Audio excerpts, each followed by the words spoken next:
सभी विद्यार्थियों का गवर्नमेंट.ब्लॉक यूट्यूब चैनल पर स्वागत है। हम क्लास 12th की फिजिक्स का चैप्टर नंबर 3 का अध्ययन कर रहे थे। इससे पहले हमने ओम के नियम की व्युत्पत्ति की। अब हम अध्ययन करेंगे कार्बन प्रतिरोधों के लिए वर्ण संकेत। कार्बन प्रतिरोधों के लिए वर्ण संकेत।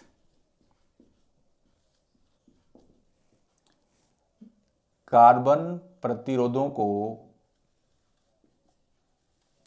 अर्धचालकों की सहायता से बनाया जाता है। इन कार्बन प्रतिरोधों पर 4 विभिन्न रंगों की पट्टिकाएं होती हैं। जैसे मान लो कि मैं एक कार्बन प्रतिरोध बनाता हूं आपके सामने।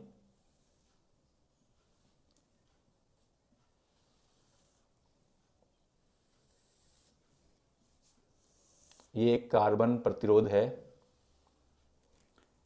जिस पर 4 पट्टिकाएं होती हैं। मान लिया कि ये पट्टिका नंबर 1 है,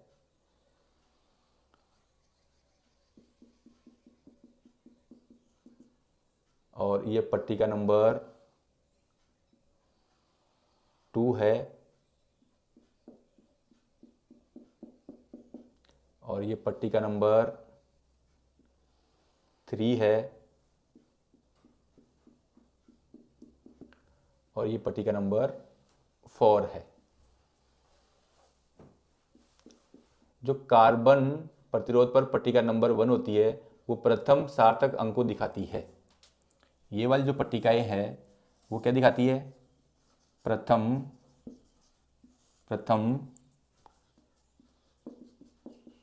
सार्थक अंक को दर्शाती है। ये वाली जो पट्टिकाएं हैं वो द्वितीय सार्थक अंक को दर्शाती है। ये वाली जो पट्टिका है 30 नंबर की,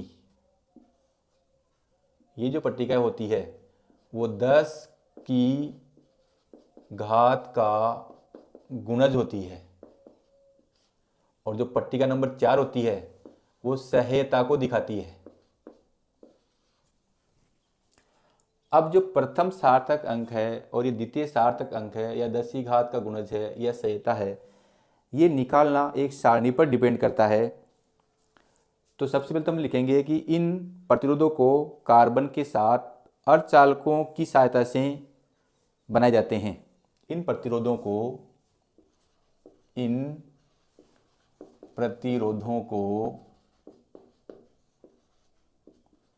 कार्बन के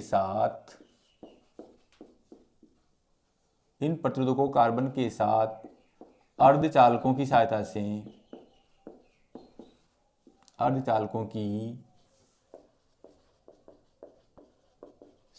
से बनाया जाता है।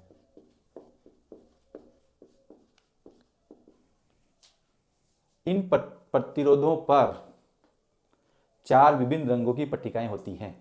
देखो, इन प्रतिरोधों पर 4 विभिन्न रंगों की पट्टिकाएं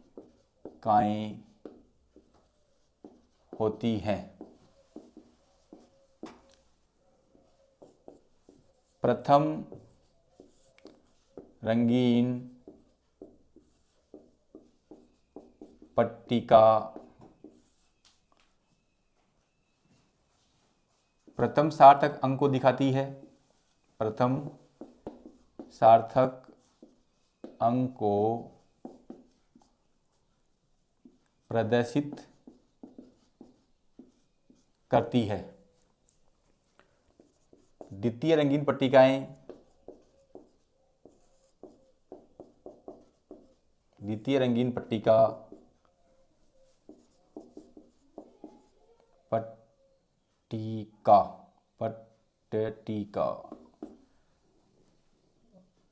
यहाँ से लिख दिया पट्टिका दूसरे सार्थक अंक को दिखाती है। तीसरी रंगीन पट्टिका रंगीन पट्टिका 10 की घात की गुणज होती है।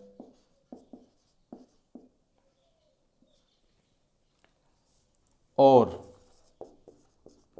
जो चौथी रंगीन पट्टिका होती है, चौथी रंगीन पट्टिका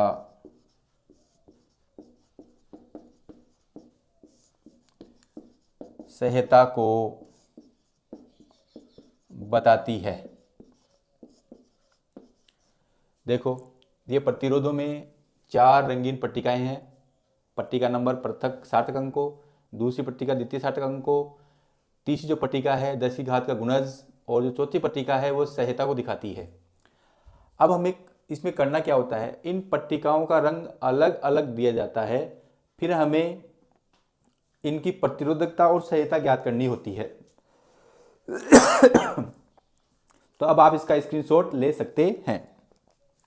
अब जो ये विभिन्न विभिन्न रंग है उनकी सहायता से प्रथम सार्थक अंक कैसे निकालेंगे, द्वितीय सार्थक अंक कैसे निकालेंगे, 10 की घात का गुणज कैसे व्यक्त करेंगे और सहायता को कैसे व्यक्त करेंगे, इसके लिए एक कार्बन वर्ण सारणी होती है, उसका हम देखेंगे। तो आप इतने का स्क्रीनशॉट ले सकते हैं।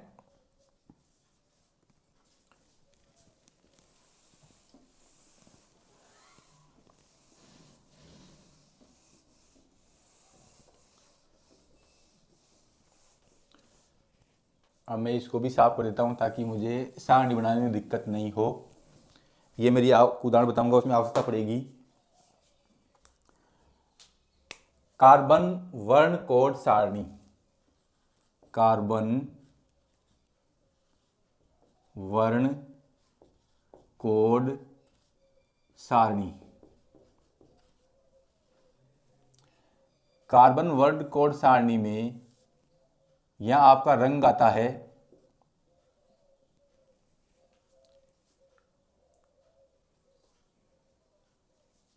और यहां जो प्रथम सार्थक अंक है वो आएगा, या फिर द्वितीय सार्थक अंक वो आएगा, फिर 10 की घात गुणज आएगा और फिर सहायता आएगी। तो यह रंग आ जाएगा। तो प्रथम सार्थक अंक और द्वितीय सार्थक अंक को हम अंक लिख देते हैं, और यहां आ जाएगी 10 की घात का गुणज, और ये नेक्स्ट में आ जाएगा सहायता। तो ये हमारी एक टेबल बन जाएगी।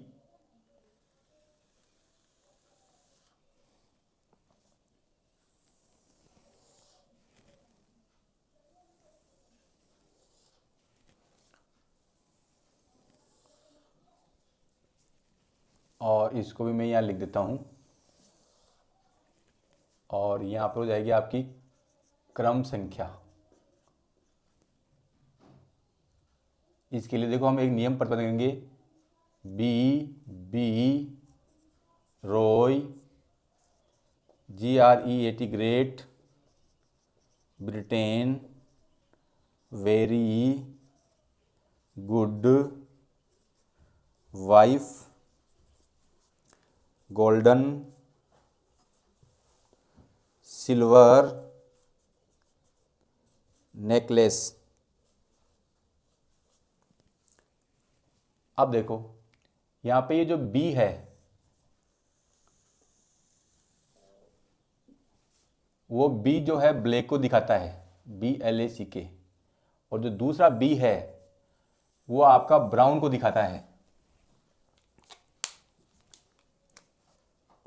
BRAIN, BR। और तीसरा जो आप R है वो आप कुछ समझ गए होंगे कि ये रेड को दिखाता है,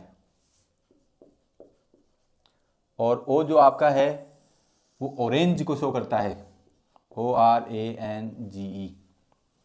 और जो Y है वो भी आप समझ गए होंगे YELLOW, और ग्रेड का जो इस G है वो ग्रीन को शो करेगा, GREEN, और B अब आप देख रहे होंगे कि ब्लैक आ गया, ब्राउन आ गया, BROWN, तो ये यहाँ पर ब्लू आ जाएगा। और V for violet,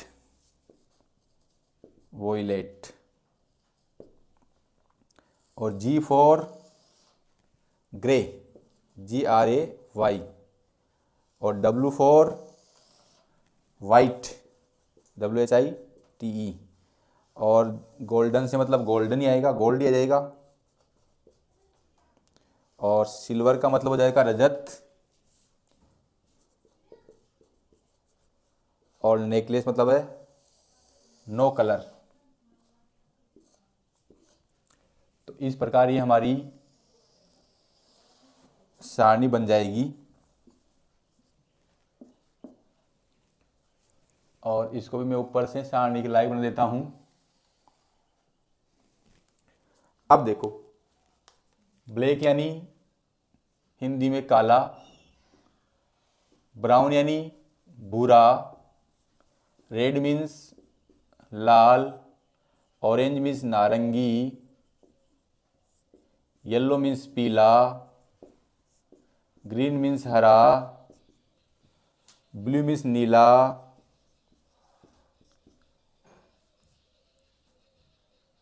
white means सफ़ेद, गोल्डन मीन्स स्वर्ण,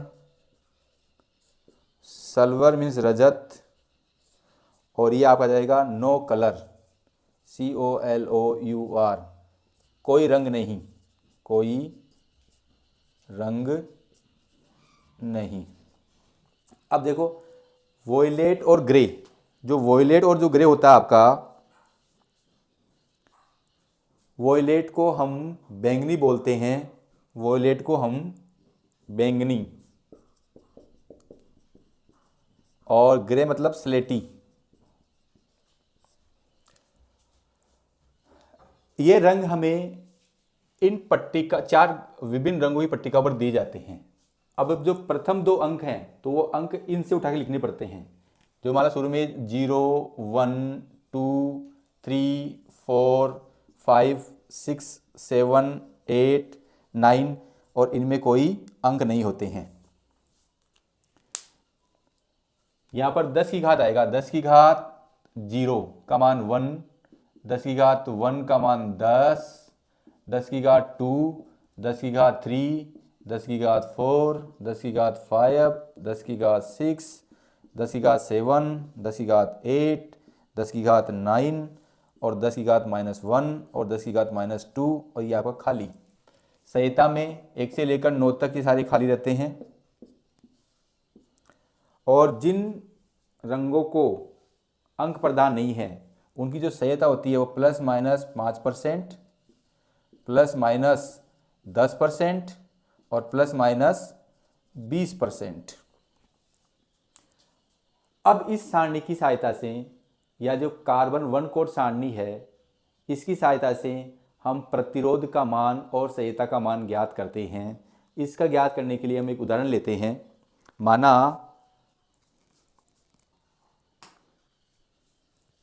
माना एग्जाम्पल है आपका, किसी कार्बन प्रतिरोध पर नीला, बैंगनी, हरा और स्वर्ण रंग की पट्टिकाएं, स्वर्ण रंग की पट्टिका है, तो प्रतिरोध व संहिता ज्ञात कीजिए। तो ये आपका SOLV सोल्व हो जाएगा। देखो, सबसे पहले हम ये डायग्राम बनाएंगे और जो ये वाली जो पट्टिकाएं है, ये वाली, इस पर रंग कौन सा है? नीला, यहां लिख देंगे नीला। दूसरी कौन सी है? बैंगनी, इस पे लिख देंगे बैंगनी। और तीसरी कौन सी है?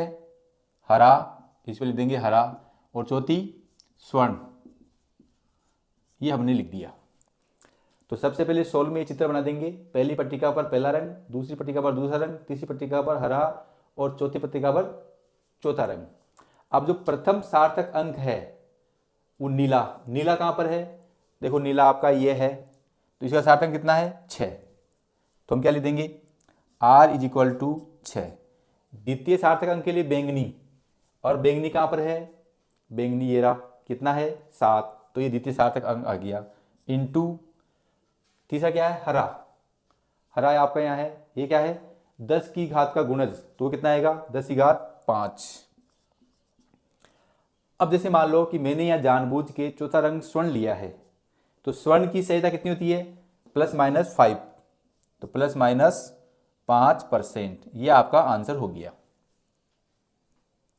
जैसे मान लो कि मैं चौथा रंग यहाँ पर भूरा ले लेता, तो भूरा रंग की सहीता क्या होती है? 0, तो मेरा आंसर क्या होता है? 67 × 10 की घात 5 ही हो जाता। ये सहीता क्या आ जाती? 0, ±0, यानी कुछ नहीं। एक प्रश्न तो आपका इस प्रकार का आता है, और जो दूसरा प्रश्न आता है वो ऐसा आता है कि आपको प्रतिरोध और सहीता इस प्रकार दे दें, ये आपने दे दिया इस प्रकार से, तो आप क्या करोगे? वो ये चित्र, इस प्रकार चित्र बनाओगे, 3 रंगीन कार्बन पट्टिकाएं बनाओगे। अब 6, देखो ये तो आपको मालूम पड़ गया होगा कि कार्बन 1 कोण सारणी आपको याद करनी पड़ेगी, और इस याद करने के लिए ही मैंने आपको ये ट्रिक बताया है, और इस ट्रिक से याद करोगे तभी आप इस प्रश्न का जवाब दे सकते हो, अदरवाइज जवाब देना नामुमकिन है। अब जैसे मान लो कि आपको परीक्षा में ये दे दिया, तो कहता है कि इसकी चारों पट्टिकाओं के रंग बताइए, तो 6 प्रथम सार्थक अंक, प्रथम रंगीन पट्टिका का सार्थक होता है, तो 6 किसको दिखाता है? नीला, तो पहली पट्टिका का रंग क्या होगा? नीला। 7 द्वितीय पट्टिका का रंग दिखाता है, तो 7 कितना आ गया? 7 का बैंगनी आ जाएगा। तीसरी 10 की घात कितनी है? 5, 10 की घात 5 ये है, किसको दिखाता है? हरे को। यदि यहाँ पर प्रतिशत नहीं है तो वो पट्टिका क्या है? रंगीन है, यानी कि इन रंगों में से कोई सी भी हो सकती है। 0 होने पर यहाँ से लेकर यहाँ तक कोई भी हो सकती है, और यदि सहीता दे रखी है तो फिर आपके स्वर्ण, रजत या कोई रंग नहीं है वाली स्थिति आएगी।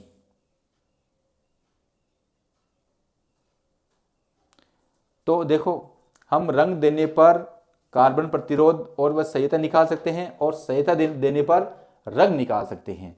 इसके अलावा कार्बन 1 कोण सारणी में और कोई क्वेश्चन नहीं बनता है, या तो प्रतिरोध या सहीता ज्ञात करनी पड़ेगी, या प्रतिरोध सहीता देने पर तीनों पट्टिकाओं के रंग बताने पड़ेंगे। तो अब आप इसका स्क्रीनशॉट ले सकते हो।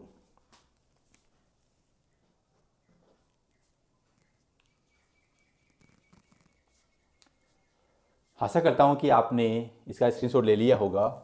नेक्स्ट आपका है प्रतिरोधकता पर ताप का प्रभाव, या प्रतिरोधकता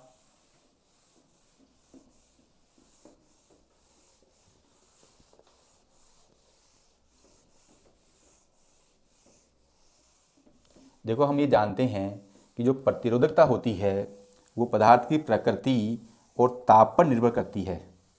प्रतिरोधकता चालक की लंबाई और अनुप्रस्थ काट के क्षेत्र पर निर्भर नहीं करती है। ये ज्ञान हमें अच्छी तरह से स्पष्ट होना चाहिए।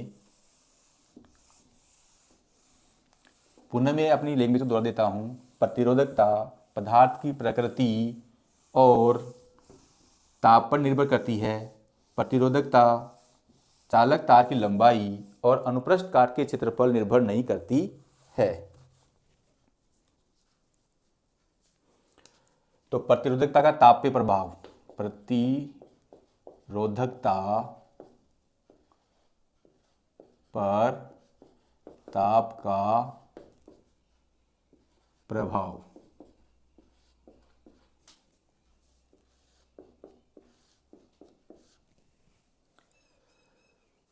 किसी चालक तार की प्रतिरोधकता प्रारंभिक प्रतिरोधकता और ताप में परिवर्तन के समानुपाती होती है।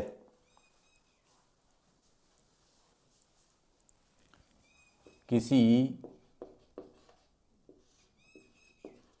पदार्थ की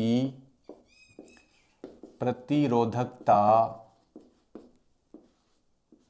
में परिवर्तन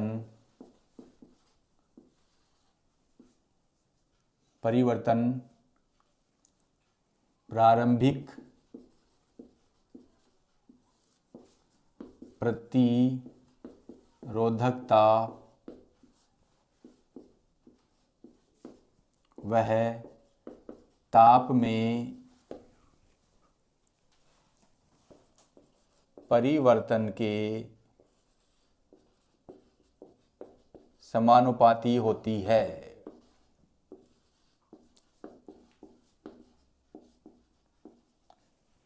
देखो यहाँ प्रतिरोधकता में परिवर्तन है, और जब भी किसी भौतिक राशि में परिवर्तन हम दिखाते हैं तो परिवर्तन को हम डेल रो से दिखाएंगे। ये क्या है? डेल रो रिप्रेजेंट प्रतिरोधकता में परिवर्तन। अब प्रतिरोधकता में परिवर्तन, प्रारंभिक प्रतिरोधकता अनुक्रमानुपाती रो 0, समीकरण नंबर 1। और प्रतिरोधकता में परिवर्तन, ताप में परिवर्तन, देखो परिवर्तन को हम डेल से दिखाते हैं। जहां भी परिवर्तन वर्ड आएगा वहां पर डेल से दिखाते हैं। समीकरण नंबर 2, समीकरण 1 वह 2 से, समीकरण 1 वह 2 से डेल पी समानुपाती रो 0 डेल टी। अब देखो इस समानुपाती चिन्ह को तोड़ने के लिए या बराबर चिन्ह लगाने के लिए समान जगह एक नियतांक से गुणा करते हैं, और वो नियतांक यहाँ पर है अल्फा रो 0 डेल टी। ये आपका समीकरण नंबर 3, जहां अल्फा एक समानुपाती नियतांक है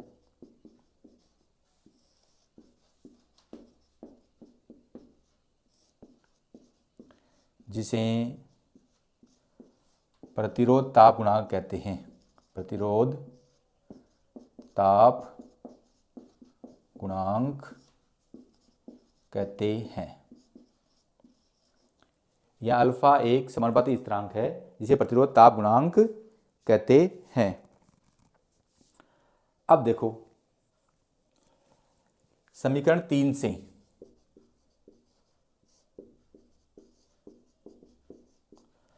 अल्फा बराबर क्या हो जाएगा?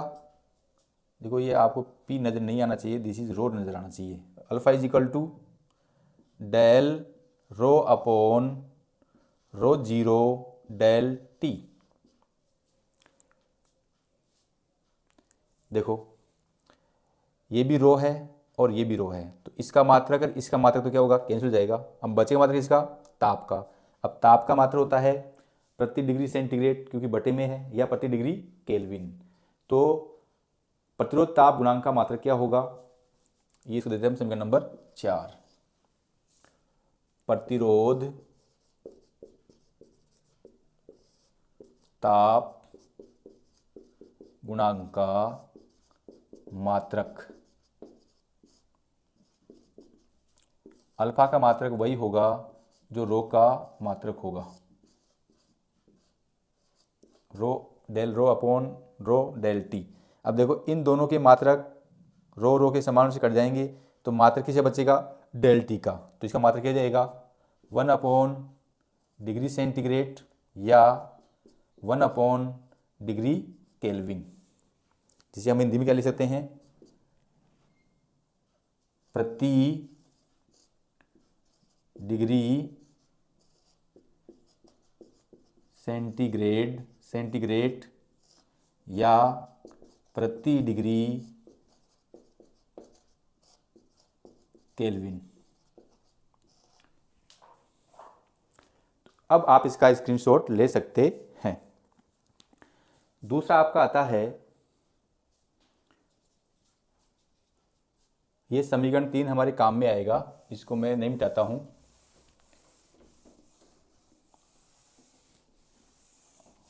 यदि हम इसकी बीमा की बात करें तो बीमा भी प्रतिरोधकता की में परिवर्तन की बीमा और प्रारंभिक प्रतिरोधक बीमा समान होने से ये कैंसिल हो जाएगी। केवल सामयिक बीमा होती है, वो आप जानती होती है, तो T-1 इसकी बीमा हो जाएगी। तो प्रतिरोध ताप गुणांक की बीमा, प्रतिरोध ताप गुणांक की बीमा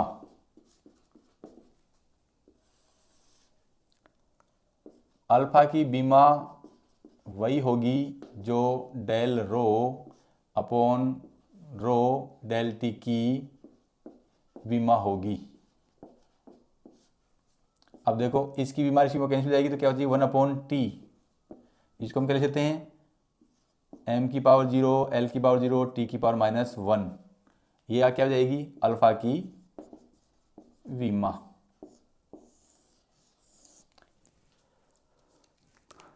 अब देखो समीकरण 3 से यदि यहाँ डेल पी क्या है, प्रतिरोधकता में परिवर्तन है, और यदि प्रतिरोधकता में परिवर्तन को हम अंतिम प्रतिरोधकता माइनस प्रारंभिक प्रतिरोधकता कर दें तो इसका रूप क्या हो जाएगा, डेल पी इजिकल टू अंतिम प्रतिरोधकता rho minus rho zero equal to alpha rho zero del T.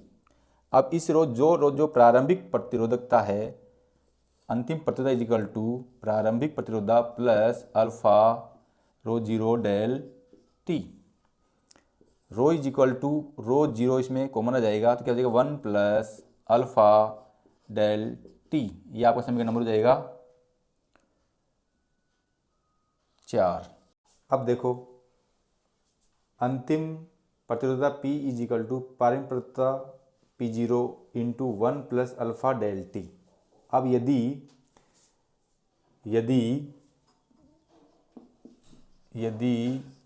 ताप में परिवर्तन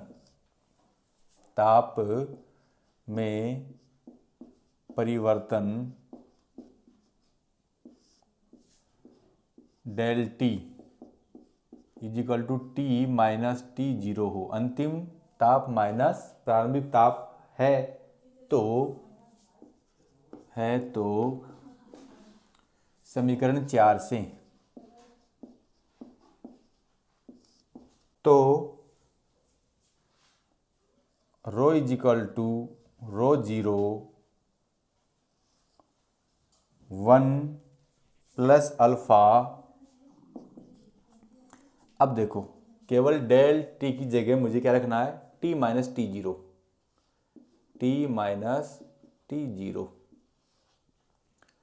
अब देखो rho equal to rho zero plus rho zero alpha T-T0। इस रो को मैं इधर ट्रांसफर करता हूँ तो P माइनस रो जीरो बराबर रो जीरो अल्फा T-T0। अब देखो इस लेफ्ट को मैं राइट बनाता हूँ, राइट को लेफ्ट बनाता हूँ, तो ये हो जाएगा P रो जीरो इजी अल्फा T-T0 बराबर P-P0। तो देयरफॉर अल्फा इक्वल क्या जाएगा, rho minus rho zero upon rho zero T-T0। जब आपकी प्रतिरोधकता में परिवर्तन हो और ताप में परिवर्तन हो तो प्रतिरोध ताप गुणांक का सूत्र ये आएगा। अब आप इसका स्क्रीनशॉट ले सकते हैं। आप मेरे चैनल government.vlogs को लाइक, सब्सक्राइब और कमेंट करना नहीं भूलें। धन्यवाद।